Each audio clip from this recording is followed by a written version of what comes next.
Happy Halloween, metalheads of the internet, and welcome to a new episode of the Metal Meltdown. Today, we are reviewing every single studio album from the Prince of Darkness himself, Ozzy Osbourne. Hell yes, let's not waste any fucking time, let's get right into it.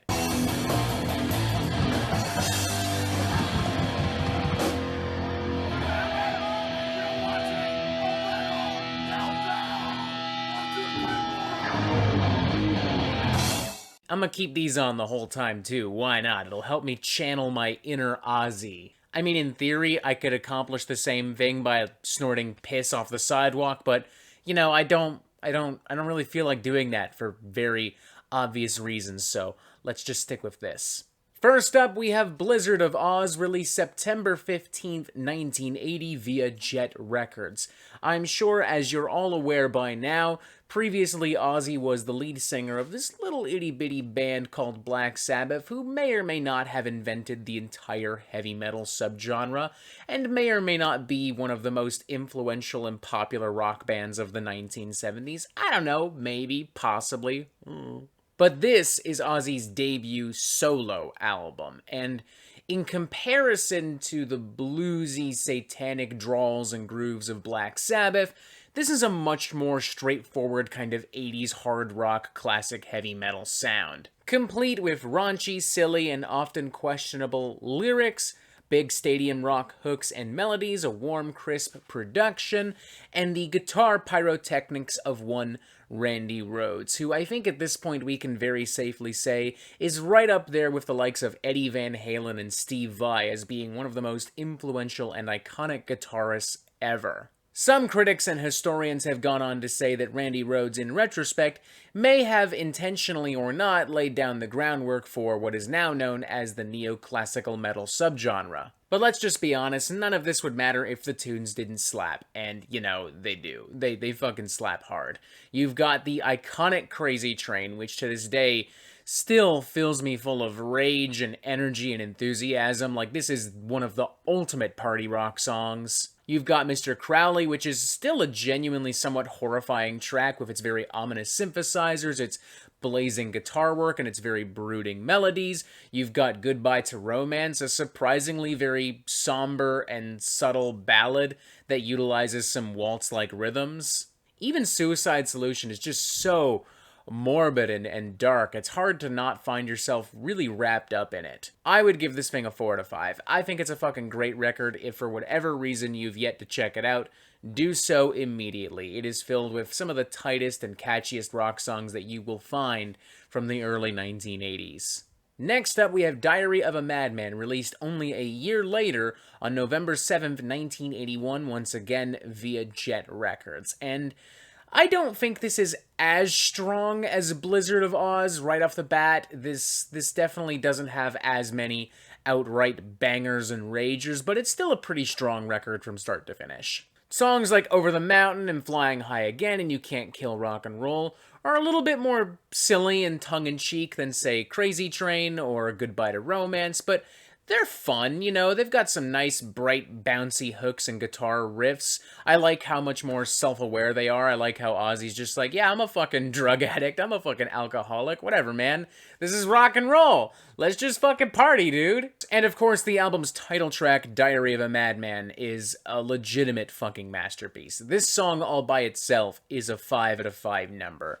It is chilling, it is evocative, it has some of Randy's best guitar work ever, it has some of Ozzy's best lyrics and some of his best singing ever. The production of this is great, with the operatic choirs, with the doomier riffs, intertwined with those classical influences. It's just an amazing, chilling, horrifying piece. Ozzy most certainly earns the title Prince of Darkness with cuts like these. Holy shit, man. I would give this a 3.5 out of 5. Again, not as strong as Blizzard of Oz in my personal opinion, but a pretty good record nonetheless. At the very least, check out that title track. It is one of the best metal songs ever written, produced, and recorded and released. Holy fucking shit. I love that fucking song. Next up, we have Bark at the Moon, released November 15th, 1983, via Epic Records and CBS Associated.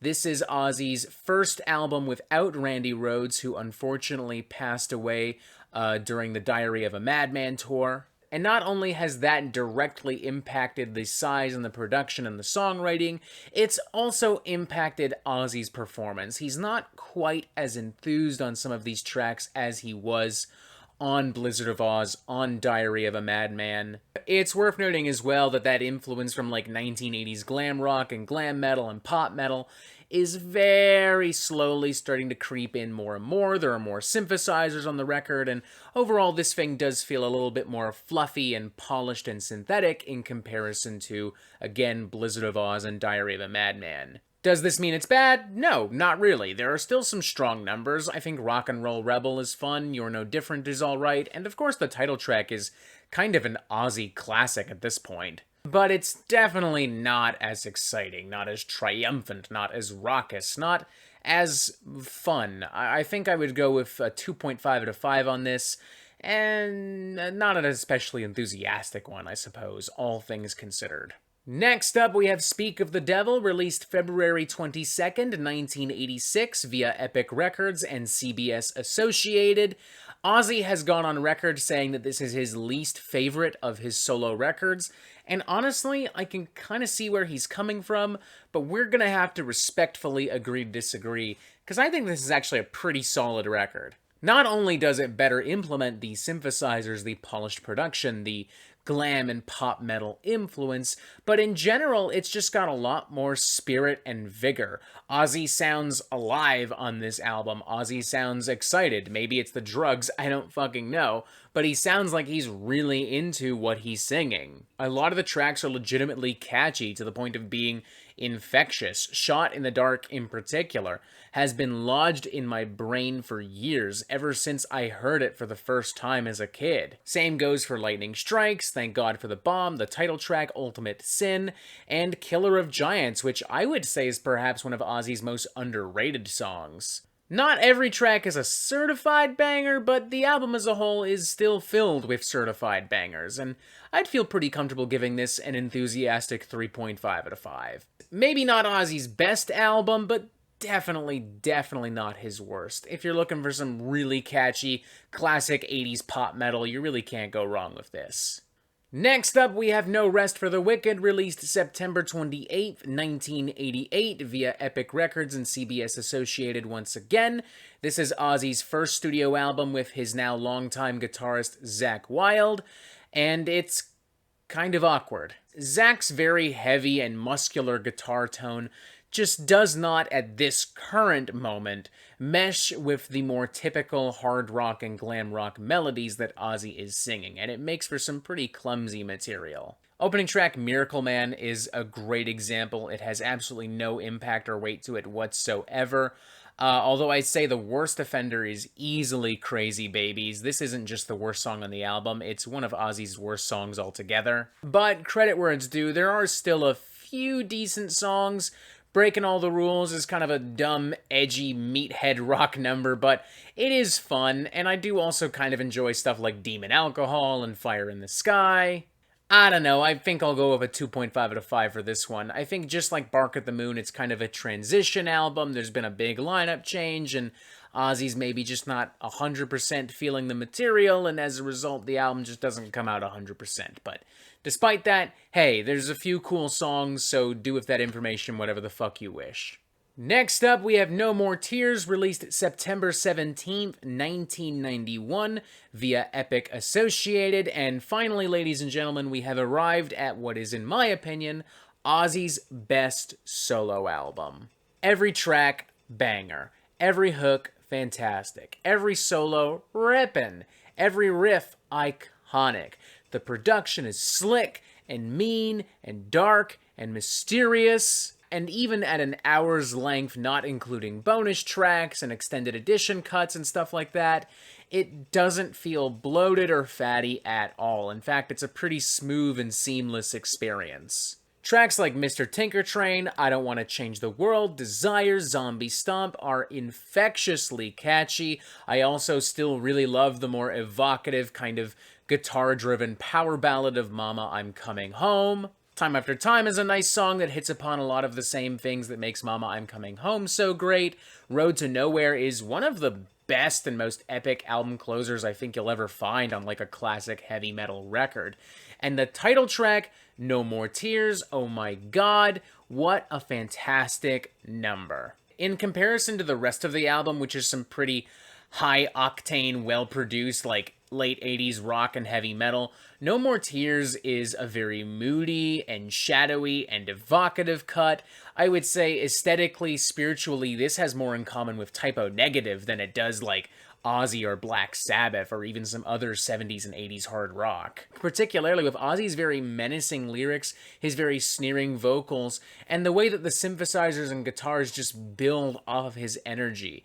It really is a devastatingly evil cut. The whole album's a 4.5 out of 5 for me. I think this is an incredible record. I think it's Ozzy's best solo album, and I would go as far as to say that it's probably one of the better kind of mainstream heavy metal records of the 1990s. Next up, we have Osmosis, released October 23rd, 1995 via Epic Records. And this is kind of interesting because in between the release of this and No More Tears, Ozzy announced that he was going to retire. And it seemed as though he was being genuine for a bit, like Ozzy didn't really tour or do much in the public spotlight for a while. But then, he came up with this little thing called Ozfest, because he got fucking bored, and he decided, you know what, I'm back out on the road, why don't I just fucking make an album? Hence the existence of Osmosis. I feel like as a result of all of this, the same amount of time and preparation that went into records like Blizzard of Oz and No More Tears just isn't really present on Osmosis. The production isn't as strong, it's a little too smooth, a little too processed. The songs aren't as memorable, they feel somewhat derivative of the aforementioned No More Tears. And while Ozzy has never been the most skilled singer, he's really starting to sound rough on this particular album. Like, everything is just a little bit too droll and monotonous, almost as if he's forcing out some of these hooks and melodies. There are still some cool songs, like I've always had a soft spot for Perry Mason and See You on the Other Side, and it's also nice to see Ozzy reuniting with Geezer Butler on this album, but yeah, I don't know, all things considered, I think I'd give this, maybe a 2.5 out of 5, I don't know. I kind of want to go lower, that's what my brain says, but my heart and my gut, they say 2.5 out of 5, and I tend to listen to both quite frequently. You should listen to your body. You'll be amazed what wonderful things will happen when you do exactly that. Next up, we have Down to Earth, released October 16th, 2001 via Epic Records once again, and what a fucking snooze fest. Holy shit. What a just boring, generic, run-of-the-mill, soulless fucking record.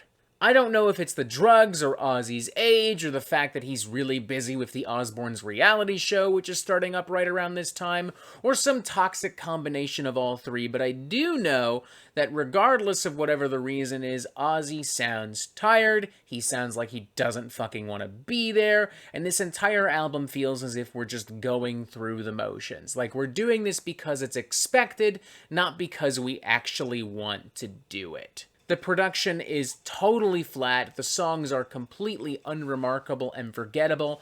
All these years later, the only song I actually remember from this album is Dreamer, not because it's good, but because it's just such a lame piece of piano fluff and dribble. There's not a single song on this album that I enjoy in any fucking capacity whatsoever, so fuck it. This gets a 1.5 out of 5 for me. I think this is a really, really, really bad album. One of his worst solo albums, period. At the very least, it holds a strong tie with this next album, Undercover, released November 1st, 2005 via Epic Records again. And yes, as the title implies, it's a cover album. Y'all know exactly how I feel about cover albums. I think they are by default pretty lazy and uninspired, and Undercover does absolutely nothing to change my mind. Much like Down to Earth, it really just doesn't sound like Ozzy actually gives a fuck about anything he's really recording here. His voice is so soulless and synthetic. It's in such bad shape that they clearly have to do a lot of editing and do a lot of extra work just to make him sound like semi-human, but ironically it just makes him sound all the more robotic. He can't even seem to muster some vigor, some energy, some enthusiasm, some genuine emotion for some very evocative and emotionally charged cuts like In My Life and Working Class Hero. Yeah, this album is essentially karaoke at a senior citizen's home. I can't fucking stand it. 1 out of 5, terrible. I hate this album. Ugh. Ugh. And also, let's move on. Next up, we have Black Rain, released May 22nd, 2007 via Epic Records, and honestly, I kind of fuck with this album. I know a lot of people don't fuck with this album. I know a lot of people talk shit about this fucking album, but I don't know. Re-listening to it recently, I was kind of like, you know what? I don't know if I see too many problems here. I mean, it's not amazing. It's perhaps a touch overproduced because they still have to compensate for Ozzy's utter lack of a voice, but some of the music is pretty great. Some of the lyrics are pretty sharp. Ozzy does sound a touch more enthused here than he did on his previous records, and I think that does make a visible difference. And I find myself walking out of this genuinely having enjoyed it. Zakk Wylde's influence as a songwriter and as a producer is much more prominent on this record, and it's for the better. The songs are more introspective, more emotionally, more politically charged. The wordplay is a lot sharper. It's clearly motivated Ozzy to put in at least a little bit more effort. He actually sounds legitimately good, even on more evocative cuts like Lay Your World on Me.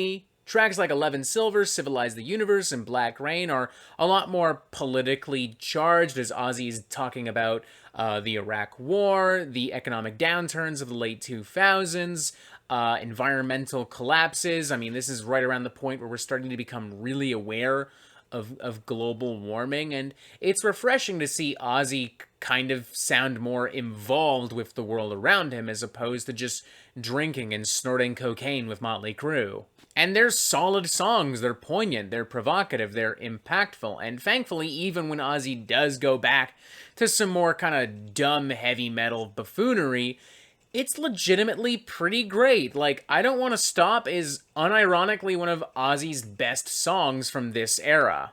Honestly, I'd give this whole album a 4 out of 5. I actually think it's a pretty great fucking record. I don't know if I fully understand why this is as reviled as it is. I mean, yeah, it's overproduced, and yeah, Ozzy is still maybe not in the best of shape vocally, but you know, it's hard not to argue with the results, in my opinion at least. I might be in the minority here, so be it, but that's just how I feel. Next up, we have Scream, released June 11th, 2010 via Epic Records. Zakk is gone, holy shit, he's been replaced by Gus G, and I think the album is, it's okay, I guess. Tracks like Fearless and I Want It More are kind of dumb, but kind of fun. The same thing can be said for the album's title track, Let Me Hear You Scream, which is filled with some nasty fucking shredding from Gus G. I also find myself really liking Digging Me Down. It's got some pretty brutal grooves contrasted with a surprisingly pretty evocative kind of breakdown near the end. I like how Ozzy is really questioning his religion, his beliefs, questioning whether God and Jesus Christ are real, and if they are, do they give a fuck about him? It's a more emotionally transparent moment from Ozzy, which is very rare. Tracks like Let It Die and Soul Sucka and Life Won't Wait are admittedly pretty over-the-top and melodramatic, but I don't know, there are parts and bits and pieces of all of these songs that I can ever so briefly vibe with. They're not terrible. They're not completely incompetent.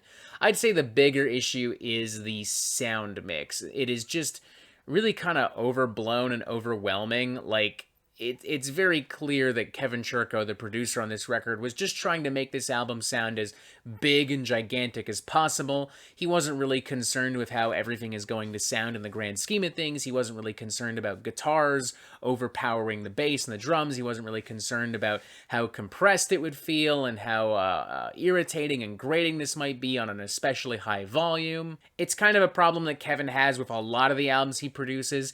He's just kind of interested in making rock sound loud rather than making it sound good. But yeah, I don't know, I still enjoyed enough of this album that I'd give it a 3 out of 5. Maybe not a very enthusiastic one, but a 3 out of 5 nonetheless. I don't think I would recommend it, like, right off the bat over records like Blizzard of Oz and No More Tears, but if you liked Black Rain and you can vibe with modern Ozzy, I don't see why you wouldn't be able to vibe with this. And finally, this brings us to Ordinary Man, released February 21st, 2020 via Epic Records. We actually reviewed this on the Metal Meltdown last year. At the time, I gave it a 2.5 out of 5. I said it was okay. I thought that Ozzy's voice had really gone to hell, and I thought that some of the collaborations were pretty hit and miss, and that the production was just a bit too overblown, much like Scream. But honestly, now, revisiting the album, I think I have to change my score to a 3.5 out of 5. There is a vigor and enthusiasm in this record that you just don't really see from other rock stars of Ozzy's age. He's genuinely pumped to be performing a lot of these numbers. There are some strong collaborations with Slash, Post Malone, Tom Morello, Elton John on the title track, Ordinary Man, which is unironically a pretty beautiful number. I think I actually have to apologize to Andrew Watt, the album's primary producer in particular. He does a really great job at pulling some great performances out of Ozzy, which isn't to say that his performance is amazing, but it's certainly better than some of the other records we've talked about. It's miles ahead of Down to Earth and Undercover, and I would say overall better than Scream as well. There are some dumb tracks like Scary Little Green Men and Eat Me, but there are some legitimate bangers. The aforementioned Ordinary Man, as well as Under the Graveyard. Straight to Hell, I think, is a really solid number. It's a Raid featuring Post Malone, I honestly kind of enjoy as well. I mean, Ozzy's vocals do sound a little bit chipmunky for my liking in the chorus, but this does have a very primal punk rock energy that I kind of dig. And speaking of Post Malone, can we please talk about how awesome Take What You Want is? I mean, technically, it's a Post Malone track featuring Ozzy Osbourne, not the other way around, but it was included on several versions of this album, and therefore we're going to fucking talk about it, and honestly, it kinda fucking slaps. It's honestly got one of Ozzy's best vocal performances in a long, long, long time. Like I said before, 3.5 out of 5, I genuinely really enjoy this record. I think listening to it with my dad was a really powerful experience too, because he grew up listening to Black Sabbath and the classic Ozzy solo records, and Ordinary Man in particular really choked him up. So yeah, that was a pretty, it's grown on me is what I'm trying to say. I feel like I'm getting lost in the moment here. And voila! That is it. Every single Ozzy Osbourne album in one video. This was fun. This was cool. 12 studio albums from the Prince of fucking Darkness. Hell fucking yeah. So with that in mind, let me know, folks, what's your favorite Ozzy album? What's your least favorite Ozzy album? What are some of your favorite and least favorite Ozzy songs? And what bands would you like me to cover in a future reviewing every album style video? Press this button right here for updates on the Metal Meltdown fucking immediately in case you somehow aren't getting them already. And as always, ladies and gentlemen, you have yourself a fantastic fucking day.